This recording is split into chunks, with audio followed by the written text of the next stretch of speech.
15 years ago, my ex-husband cheated on me with his childhood friend and even had a child with her, leading to our divorce. After the divorce, I suffered harassment from his affair partner and was eventually forced to quit my job. When I was at my lowest, my current husband rescued me, and we've built a happy family and live a peaceful life. But the happiness was short-lived. I unexpectedly ran into my ex-husband who abandoned me 15 years ago. You're still single, aren't you? No one would marry a woman who can't have kids. You still can't say anything but nasty comments, can you? Unlike someone, my son is adorable like his mother. Looking down on me with a smug smile, I retorted, "Oh, really? He's very cute indeed. Oh, I should introduce my kids to you too." As I introduced my son, my ex-husband's smile faded. And he began to tremble. "My name is Emily Johnson. I'm 38 years old this year. I live with my 13-year-old son Kyle, my 11-year-old daughter Lily, and my husband of the same age, Mike." Kyle, a middle school freshman, is right in the middle of his rebellious phase. He's been quite mouthy lately, but when he really doesn't listen, Mike steps in and sets him straight. Lily, my daughter, loves makeup and clothes and is quite the fashionista. Being the youngest, she's very good at getting her way. My son Kyle, who adores his sister Lily, quickly panics and apologizes whenever she tells him, "If you're not nice to mom, I'll start disliking you." He hurriedly says, Sorry. Look, I'll get along with mom, okay?" He's honest and always livens up the atmosphere. Though noisy, we live happily. But actually, I'm a divorcee and this is my second marriage. I divorced due to my ex-husband's despicable betrayal. It was 15 years ago when I was in a senior-junior relationship with my ex-husband, John, in college. We were blessed and had a smooth sailing relationship as we had many mutual friends. Soon after getting married, we both wanted children and would talk about how nice it would be to have them, even dreaming about dressing them up in matching outfits. However, reality wasn't so kind, and a year passed without us having a child.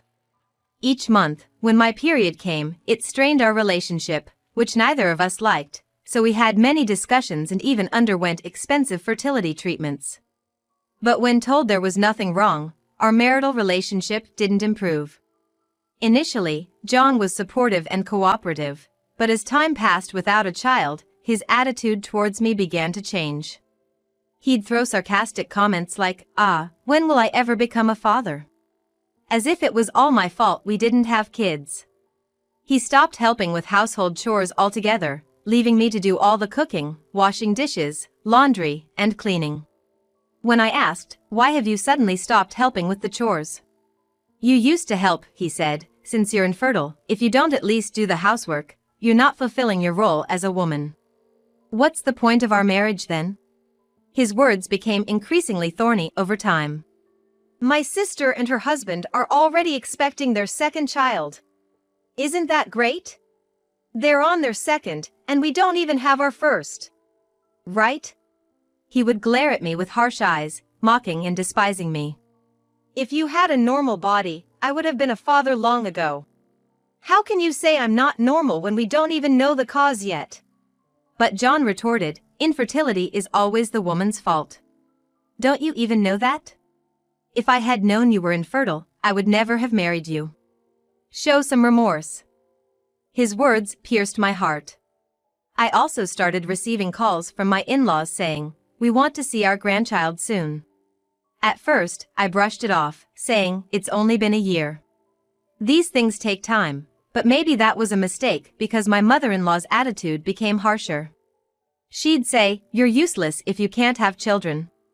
My daughter had one right away. You're the only defective one." I felt pressured every day. One day, my close friend Sarah invited me out for drinks. John had been saying he was busy with work and coming home late, so I thought a break would be good and accepted the invitation. Then Sarah revealed a shocking truth. "I've wanted to see you for a long time, Emily. There's something I need to tell you. I've missed you too." "So, what did you want to talk about?" "Emily, do you remember Jessica?" Jessica was John's childhood friend. They lived near each other as kids and their parents were close. Jessica and I went to the same university, and now she works at my company. She's the president's daughter and got her job through connections. Jessica and I weren't particularly close in college, as we were in different clubs and departments, and we barely interacted at work. John once introduced me to her, saying, "She's my girlfriend, so be nice to her." But she glared at me, perhaps not wanting to lose her childhood friend, so I thought she disliked me and kept my distance. Tall and beautiful, she was popular enough to be in beauty pageants in college and was somewhat of a celebrity in the company, being the president's beautiful daughter. Jessica? Oh, John's childhood friend? Yeah, I know her. She's beautiful.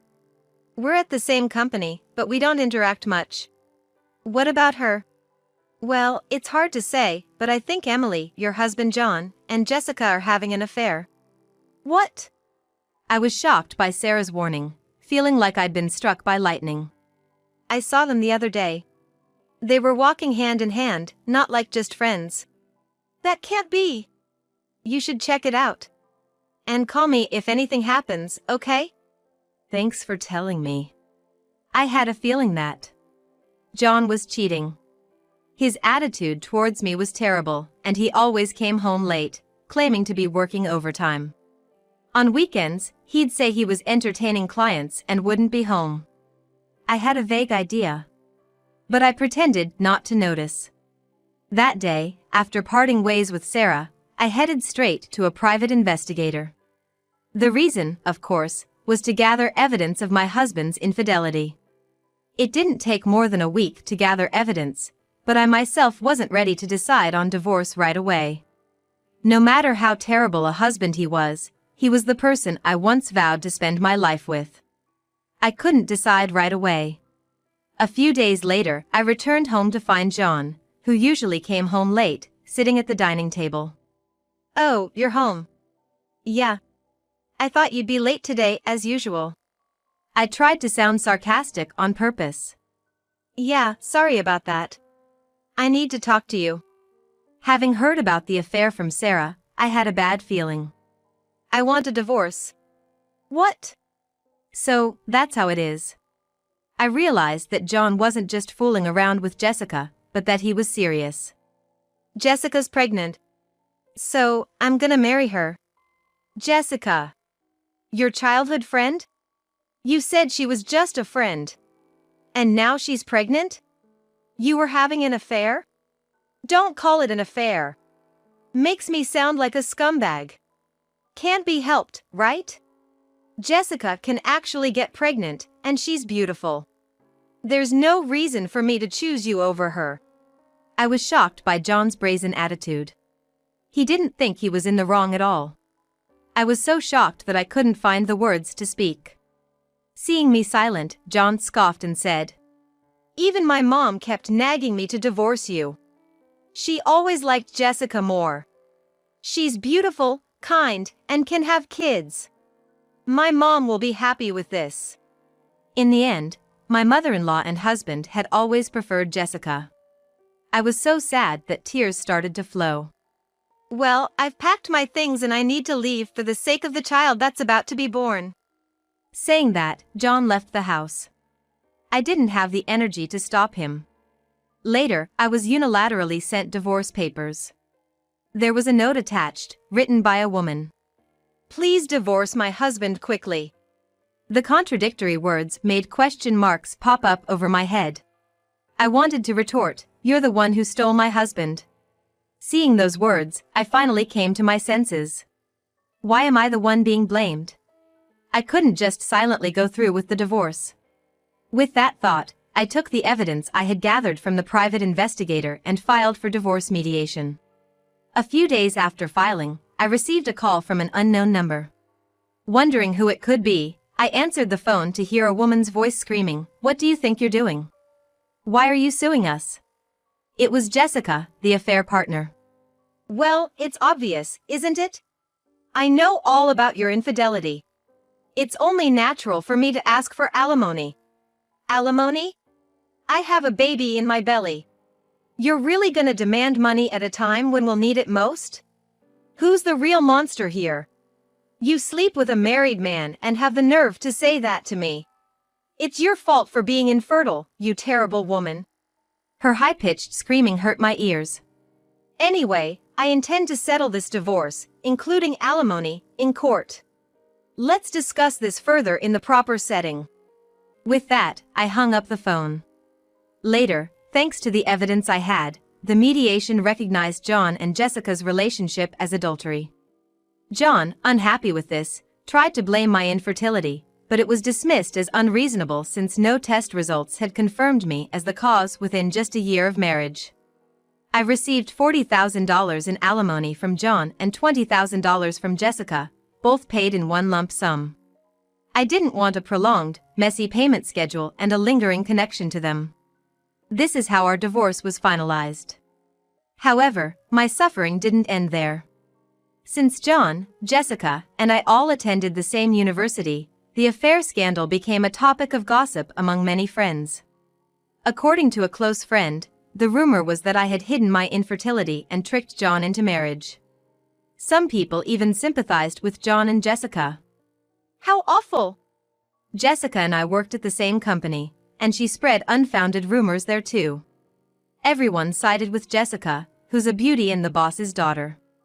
She tearfully played the victim, saying, "Emily is such a terrible person. Taking money from us for alimony when we're about to have a child, even though she hid her infertility."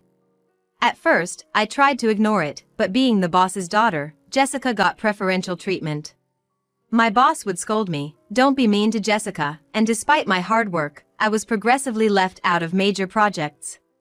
Eventually, I was mentally cornered and chose to resign. While I was looking for a new job, I received a headhunting offer from another company. They said, "We need someone as diligent and talented as you."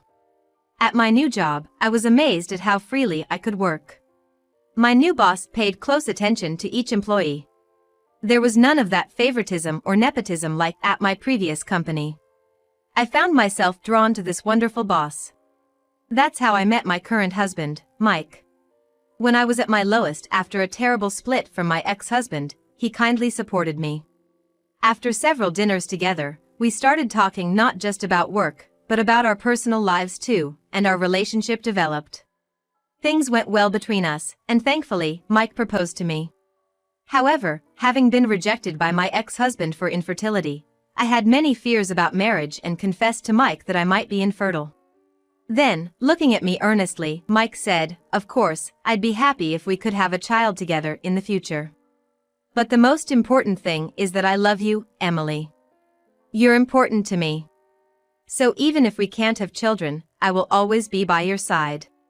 He hugged me gently. I was so happy. I thought I wanted to spend my life with this man and decided to marry Mike. Soon after our marriage, we had our first child, Kyle, followed by our daughter, Lily. Perhaps not getting pregnant with my ex-husband was a matter of timing or compatibility. Raising children is hard, but we're living happily. Then one day, I attended a friend's wedding. During the middle of the ceremony, when it was time for greetings and mingling, I stepped out to go to the bathroom and saw my ex-husband John, whom I hadn't seen in 15 years. Ugh! Why is he here? I panicked for a moment, my mind going blank. But then I remembered that today's bride and groom were friends from college. It made sense for John to be there. I tried to ignore him and walk past, but he called out loudly, "Hey!" So he noticed me. "What? You've put on weight, haven't you? It's been so long since I've seen you." John, seemingly drunk, talked loudly and spat while speaking. "You haven't changed a bit," I added in my mind, still as unpleasant as ever. Then John called his family over. There was Jessica and their son. Seeing my face, Jessica smirked and said, "Oh, it's been a while. Have you gained weight? Is it stress eating? Must be tough. I bet you're still an infertile woman with no one to take you, right?" I was dumbfounded by their rude behavior and couldn't find the words to respond. I noticed their son hanging his head, blushing with embarrassment. He had very handsome features. "Ah, I forgot to introduce him. This is my son. As you can see, he's cute like Jessica, right? Jessica, too, proudly bragged about their son. He's handsome, smart, a real genius. Sorry to say, it seems like we're the only happy ones here. They praised their son and looked down at me with smug smiles. However, their son seemed unhappy with his parents' behavior. Seemingly displeased with them belittling someone else. He must be a very kind boy, I thought. But I had no time to deal with them. As I turned to leave, John grabbed my arm tightly, stopping me. So, you cause our divorce because of your infertility, and then you have the nerve to extort money from us? John was still holding a grudge about something that happened 15 years ago. If anyone should hold a grudge, it's me. Then Jessica also turned to me and said, Yeah. You're a single, infertile woman, why would you need money? Families with children like us need it more, don't you think? Pay us back double the amount you took from us at that time. I was dumbstruck by such selfish remarks, speechless, when John and Jessica's son spoke up. Single means unmarried, right? But she's wearing a wedding ring on her left hand. Pointed out by their son, John and Jessica stared intently at the ring on my left ring finger. What? You're married?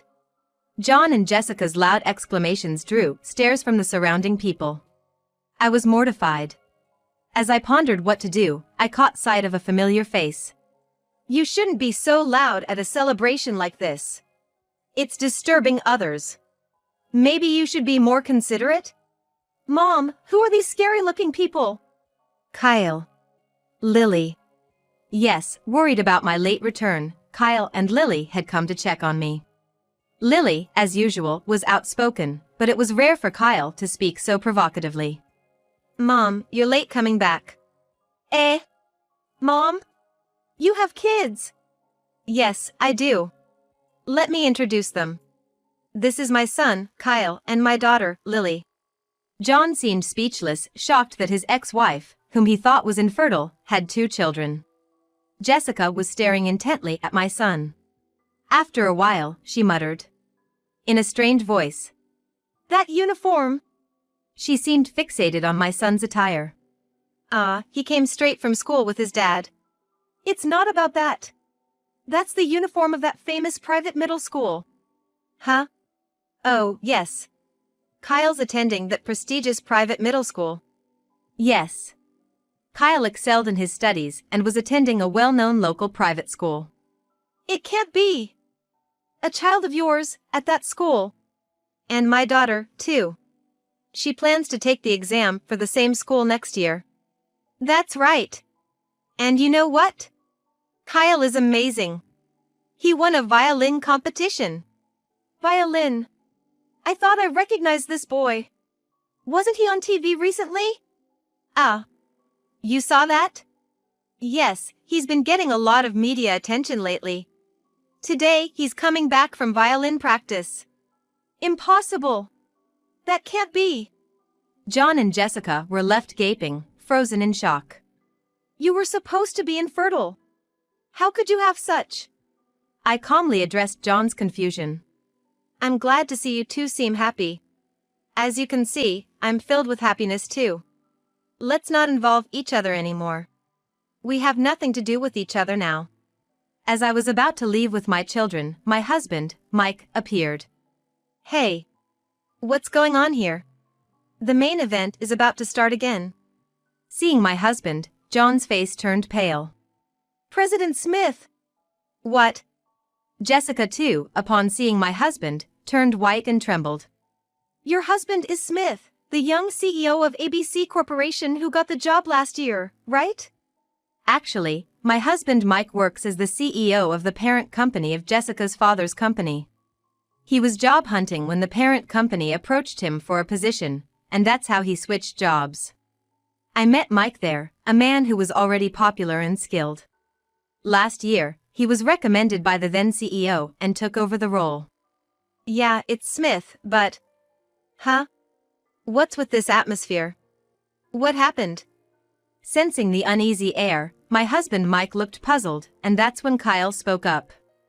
These people were saying mean things about our mom, calling her infertile and fat, so Lily and I came to help her. They heard it. Kyle and Lily had overheard my ex-husband and his wife making rude comments about me. That's why Kyle had spoken up like that. You guys are those. The word infertile seemed to click something in Mike's mind, and his expression turned grim. I had heard rumors, but never imagined they were this insensitive. Then, John suddenly started to defend himself to Mike. No, I mean, Mr. Smith, I would never say anything bad about your wife, right, Jessica? Why are you groveling so much? She's just his wife, right? I was the one who got yelled at by my father and suffered a lot because you made me pay her money for our affair. I'll never forgive you now. Jessica, what are you saying? If he dislikes us, our subcontracting company is finished. Think about that. Realizing it was bad to be disliked by the CEO of their parent company, John started to flatter Mike, but Jessica, not satisfied, started arguing with him. What a ridiculous scene. Then, John and Jessica's son, who had been silent, burst out. Stop it! Listening to you both is terrible. You're saying awful things about her, calling her fat and infertile, and now demanding money back. I'm ashamed. And what about this affair? Am I a child born out of an affair? Am I unwanted? His voice cracked with tears. John and Jessica started to fumble for words. Well, that's not. As I realized the guests were staring at us. Jessica, noticing their gazes, blushed and looked down. Although I still can't forgive John and Jessica, their son seems to be a just and kind boy. He's innocent in all this. Thinking this, I was about to comfort their son, when my husband Mike spoke first. Thank you. You stood up for my wife. You really are a kind boy, he said, gently patting the boy's head. I followed with a smile. But maybe I am a bit overweight. That's not true. Well, actually, I'm pregnant. My belly's getting bigger, I said, stroking my belly. I'm currently pregnant with our third child. And on maternity leave. Seeing the boy with tears in his eyes, I added. Your mom took great care of you in her belly, just like this. You're not unwanted. Your parents love you and are proud of you, right? I looked at John and Jessica. The boy then asked them, really? In a hurry, they both nodded vigorously and said, yeah. You're our pride and joy. Absolutely. You mean everything to us. At this, the boy immediately broke into a wide smile. Seeing their son smile, I also felt a sense of relief. Let's just remember that today is a day for celebration. Let's all head back to our seats. Saying this, each family returned to their respective seats. And so, the turbulent scene came to a close. As the wedding ended and we were heading to the station, Jessica and John came up, holding hands with their son. Kyle and Lily had been intimidating the two who had insulted me, but Mike calmed them down with a wry smile. We're sorry. We're really sorry. It's too late, but for everything before and for today. We're truly sorry. And thanks for earlier, for our son. It was the first apology I had heard from them in over 15 years. Perhaps even people as terrible as them had changed a little after having a child. I laughed, really, it's too late now. Well then. With just that, I turned and started walking away. Kyle offered to carry my bags. Lily said, here, and draped a jacket over my shoulders. Even as children, they were considerate of my pregnancy. All right. How about we make Dad's favorite hamburgers for dinner tonight? Kyle and Lily's favorite. Yay! Yay! Thank you. With a vow to protect the smiles of my beloved family, I was moving away from the pains of the past.